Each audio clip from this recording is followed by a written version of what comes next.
কি দরকার ছিল নীলের বিজনকে এতগুলো কথা শোনানোর? এবার বিজন আমাকে টাকা দেবে কিনা সেটাও জানি না, আমার কোম্পানিতে ইনভেস্ট করতে চাইবে কিনা সেটাও বুঝতে পারছি না। এখন আদ্রিতা ওকে কিভাবে বোঝাবে? ভুল করে যদি বিজন ওর টাকা ফেরত চায় তবে আদ্রিতার কোম্পানি সেন কর্পোরেশন খুব বড় সমস্যায় পড়ে যাবে। তারপর কি হবে? সেন পরিবারের দেখভাল কে করবে? এইসব ভাবতে ভাবতে আদ্রিতা নিজের উপরেও রেগে গেল। আর অন্যদিকে সেন কর্পোরেশনের অফিস থেকে বেরিয়ে নীলের খুব ফুরফুরে লাগছিল। তখনই হঠাৎ ওর ফোনটা বেজে উঠল। ফোনটা ছিল মিস্টার রায় চৌধুরীর। তিনি ছিলেন শহরের সব থেকে বড় বিজনেসম্যান।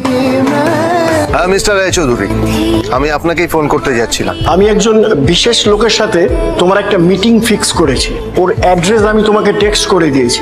আমি চাই তুমি ওই লোকটার সাথে মিট করো। ঠিক আছে, আমি যে কোনো কারোর সাথে দেখা করতে পারি, কিন্তু তার জন্য আপনাকে আমার দুটো শর্ত মানতে হবে।